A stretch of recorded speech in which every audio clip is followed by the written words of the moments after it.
Ce que je voudrais vous dire ce soir, ça consiste simplement à remettre les choses d'aplomb et à attirer votre attention sur la gravité extraordinaire de ce que vous êtes en train de vivre, de ce que nous sommes tous en train de vivre. Lorsque l'on parle de ce projet de loi, l'argument essentiel qui est mis en avant, c'est que ce serait à raison de l'égalité qu'il faudrait ouvrir le mariage aux personnes de même sexe. Il faut vraiment comprendre que cet argument est totalement fallacieux. Parce qu'en droit européen, comme en droit national, le principe d'égalité, c'est donner la même chose à des gens qui sont dans la même situation. Et c'est donner des choses différentes à ceux qui sont dans des situations différentes. Et lorsque l'on parle de mariage, il faut se souvenir que l'État n'a normalement aucun droit d'entrer dans la vie privée, et évidemment, a fortiori, dans la vie intime des citoyens.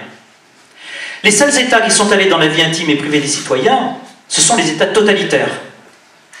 Et donc, si un État peut commencer à instituer le mariage et à dire que le mariage doit être promu avec des avantages fiscaux à la clé, c'est-à-dire des avantages qui sont payés par la communauté des citoyens pour ceux qui sont mariés, c'est pour la seule raison que l'État a la charge du renouvellement des générations et que si il n'y a pas un homme et une femme qui se rencontrent, il n'y a pas de naissance et pas de renouvellement des générations. C'est la seule raison qui légitime l'intervention de l'État dans ce domaine. Or, au regard de cette loi fondamentale, il est évident que des partenaires homosexuels sont dans une situation radicalement différente de personnes hétérosexuelles, parce qu'ils ne peuvent pas procréer. Et donc on donne à des personnes qui sont dans une situation radicalement différente au regard de ce qui est en cause, la même chose. Ce n'est pas une application du principe de l'égalité, c'est un abus de droit. C'est une violation des principes fondamentaux de notre Constitution. Alors pourquoi mettons ce principe en avant? Eh bien il y a une raison cachée. C'est qu'en réalité, derrière le mariage des personnes de même sexe, il y a la volonté d'abolir toute différence entre les sexes. Ce mariage n'est qu'une première étape. C'est la première pierre la plus importante de ces derniers mois, de ces dernières années, mais c'est la première pierre de quelque chose qui va aller bien au-delà.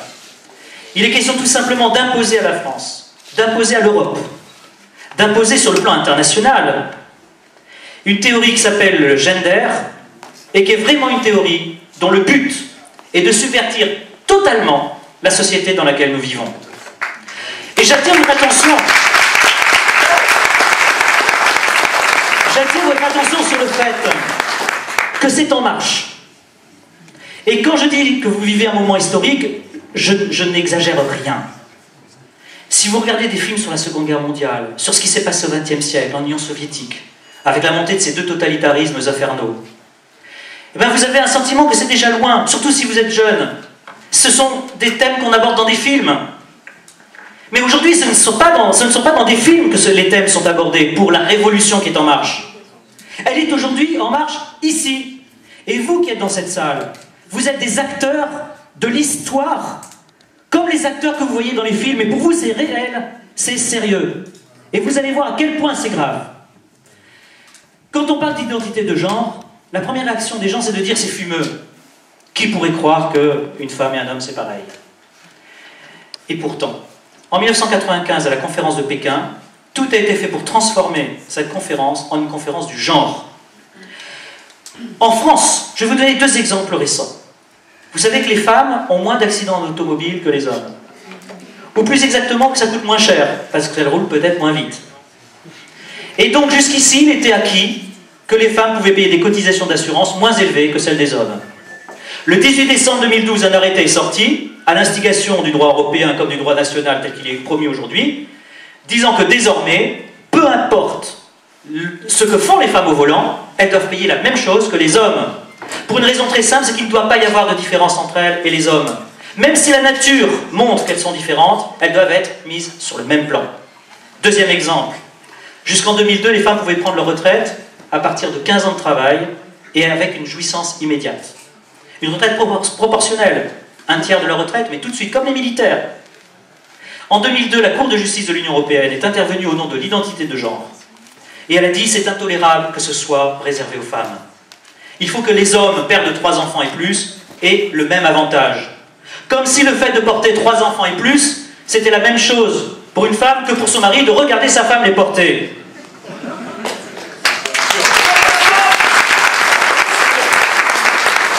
Mais vous voyez, c'est entré dans les mœurs. C'est entré dans les mœurs parce que les femmes aujourd'hui sont privées de cet avantage fondamental et parfaitement reconnaissant de ce qu'elles avaient fait. Et le 31 octobre 2012, pour vous dire à quel point c'est présent, le 31 octobre 2012, le gouvernement, sous la signature du Premier ministre, a adopté un programme complet sur l'identité de genre. Un programme complet dont la presse n'a pas parlé. Dont la presse n'a pas parlé. Pourtant, si vous allez sur le site du ministère des Droits de la Femme de Mme Belkacem, vous allez trouver ce programme. Il vous suffit d'ouvrir Internet et de le télécharger. Alors que dit ce programme? Eh bien, tenez-vous bien. Il dit d'abord que cette identité de genre, c'est désormais un axe prioritaire de l'action gouvernementale. Que tous les domaines seront concernés. Les inspecteurs du travail l'incorporeront aux évaluations dans les entreprises. Il sera au cœur de la charte de l'égalité dans la fonction publique. Je ne fais que citer. Je ne fais que citer. Les partenaires sociaux l'incorporeront par avenant dans tous les accords sociaux qui seront désormais passés. La question sera à l'ordre du jour de la grande conférence sociale qui est prévue pour les prochains mois. Un module obligatoire sera ajouté pour les infirmiers dans la formation, pour la formation des médecins. Les maisons de retraite devront incorporer l'identité de genre, sans doute pour convaincre des personnes de 70 ans que, contrairement à ce qu'elles ont cru, elles ne sont pas forcément des hommes, alors qu'elles le croyaient, et pas forcément des femmes.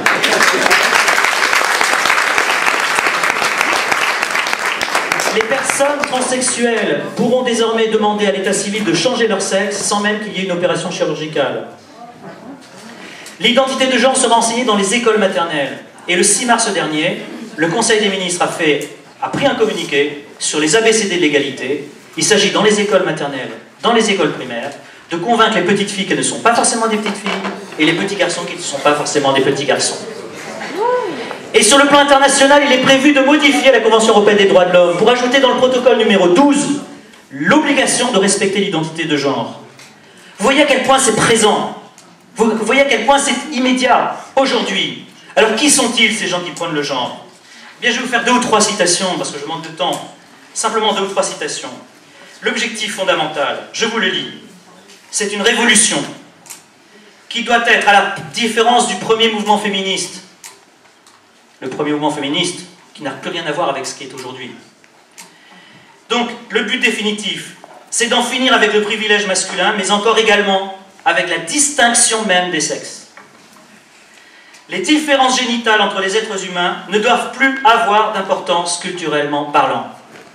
Le 12 septembre 2012 au Sénat, dans un débat public patronné par le Parti socialiste, Madame Caroline Méry a déclaré « La relation naturelle entre un homme et une femme, c'est une violation des droits de l'homme, c'est une violation de l'amour. »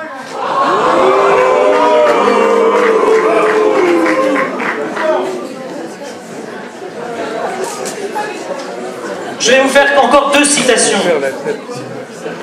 Que dit une militante LGBT du genre? Notre but, dit-elle, c'est d'en finir avec la division sexuelle du travail dans lequel la femme est mère. Nous ne voulons plus qu'on dise que les femmes sont mères. Nous ne voulons plus qu'il soit dit que les femmes sont destinées à porter des enfants. Il faut désormais que les hommes portent des enfants comme les femmes. Mais c'est dans les textes. Ce n'est pas moi qui l'invente. Autre citation. La suppression de la famille biologique. La suppression de la famille biologique fera aussi disparaître l'obligation de procéder à la répression sexuelle. L'homosexualité masculine, le lesbianisme, les relations sexuelles extramatrimoniales ne devront plus être considérées comme une alternative, comme quelque chose que l'on tolère. Il faudra, au lieu de cela, que même les catégories d'homosexualité et d'hétérosexualité soient abandonnées, l'institution même des relations sexuelles où l'homme et la femme exercent un rôle bien déterminé disparaîtra. L'humanité pourra enfin revenir à sa sexualité perverse polymorphe, dans lesquelles il n'y a plus aucune détermination de la femme et de l'homme en matière de procréation. Alors, vous allez me dire, mais ils sont fous.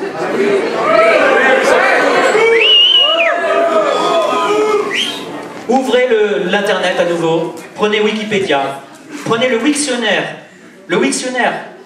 qui est le dictionnaire de Wikipédia, que tous les adolescents regardent, qui est le premier réflexe de ceux qui veulent avoir une définition. Il vous dit l'identité de genre, c'est 3 éléments. Le sexe génital, le choix que l'on fait d'être un homme ou une femme, et l'orientation sexuelle ensuite. Je pourrais donc, moi homme, décider d'être une femme.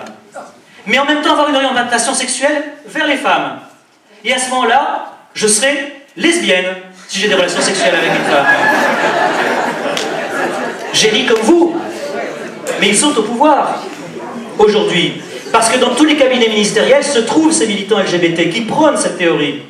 Monsieur Héribon, lors de ce débat au Sénat, a déclaré « il faut en finir avec la filiation naturelle ». Ce n'est pas parce que je suis père d'un enfant que je dois être son père. Je dois décider d'être le père simplement d'un autre enfant qui est là-bas, qui n'est pas le mien. Et mon enfant, si je ne veux pas être son père, on n'aura pas le droit de me l'imposer.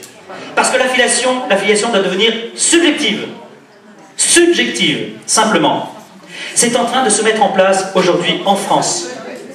C'est concret. Ce n'est pas demain, c'est aujourd'hui. Alors, que veut-on créer comme société? Et quelles sont les conséquences en 2 mots? Les conséquences, c'est une société qui est celle de George Orwell et d'Aldous Huxley dans Le Meilleur des mondes, 1984, et bien pire. C'est une société dans laquelle on dit désormais il n'y a plus de raison de demander aux femmes de faire des enfants, c'est scandaleux. Il faut que les hommes fassent des enfants dans les mêmes conditions. Comment? Par la PMA et la GPA.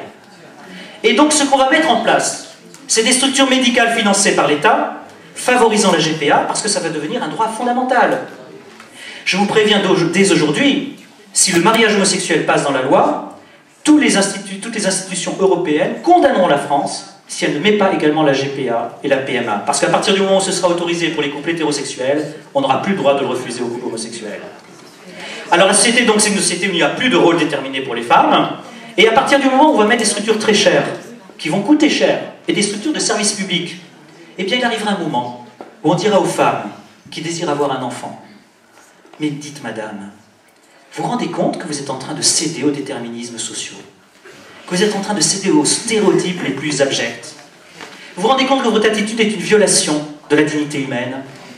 Le fait que vous vouliez avoir un enfant naturellement, c'est un comble. Eh bien je vais vous dire, moi État, c'est un caprice de votre part. Alors votre enfant vous le ferez toute seule, sans soutien financier, parce que nous n'allons pas soutenir une femme qui continue à être dans les stéréotypes, en violation des droits fondamentaux de tous les êtres humains par ailleurs. C'est ça qu'on va vous dire. Et alors vous allez me dire, mais ce monsieur est fou, parce que personne ne peut là encore adhérer. J'écoutais à France Info il y a 3 jours un débat. Le débat c'était, faut-il faire des assistantes sexuelles des handicapés un service public? Vous l'avez entendu comme moi. Payer des femmes pour qu'elles aillent donner du plaisir sexuel à des handicapés, aux frais de l'État, aux frais du contribuable. Si on avait dit ça il y a 20 ans, on aurait hurlé de rire, d'horreur. Mais c'est en débat aujourd'hui. Donc vous riez aujourd'hui de ce que je suis en train de vous dire. Mais c'est dans la loi qui se prépare. Il va falloir donc se lever et dire non. Et vous savez, dans le passé, j'entendais tout à l'heure les familles divisées par le débat. À une époque, on disait l'affaire Dreyfus a divisé toutes les familles de France. Cette affaire de mariage homosexuel, qui n'est qu'une première étape, ça n'a rien à voir avec l'homosexualité à l'extrême, parce qu'en fait, ça va beaucoup plus loin. Donc quand on nous parle d'homophobie, c'est absolument absurde. L'homophobie, désormais, c'est quoi dans l'esprit de ces gens-là? Vous êtes homophobe simplement si vous dites qu'une femme, c'est différent d'un homme. C'est ça, désormais, l'homophobie. Et vous irez en prison dans 20 ans, si vous ne bougez pas, simplement parce que vous direz qu'un homme, c'est différent d'une femme. Et donc, j'entendais ces familles divisées, et je me disais, oui, nous sommes face à une nouvelle affaire Dreyfus. Eh bien, écoutez, au nom de l'ensemble du collectif, ce soir, je crois que nous pouvons dire tous ensemble, nous accusons une petite minorité LGBT, présente dans les cabinets ministériels, de manipuler l'opinion et des hommes politiques trop crédules sur les véritables motivations qui sont les leurs. Nous accusons un certain nombre de médias d'empêcher leurs propres journalistes de parler, d'effectuer des pressions intolérables sur les journalistes pour les empêcher de dire la vérité, comme cela s'est fait en 2007 à propos du traité de Lisbonne, où brusquement tous les journalistes qui étaient contre sont devenus pour, parce que leur direction leur disait « vous n'avez pas le choix, ou vous dites que vous êtes pour, ou vous êtes licencié ». Nous accusons donc ces gens-là de faire des pressions intolérables. Nous accusons ces gens-là, financés par des grandes banques internationales, de faire tout ce leur possible pour subvertir, sans que cela se voie, les structures fondamentales de la société et de l'humanité. Eh bien, nous les accusons, et nous n'avons pas peur des mots, de trahison pure et simple de l'humanité.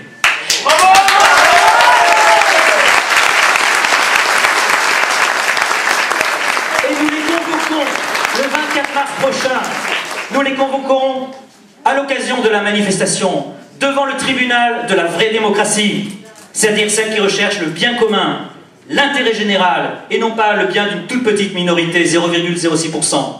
Et nous les convoquons au tribunal de la raison, au tribunal de la nature, au tribunal du cœur et au tribunal de l'amour. Parce que, bon sang, entre un homme et une femme, c'est l'amour avant tout qui est à l'origine de tout.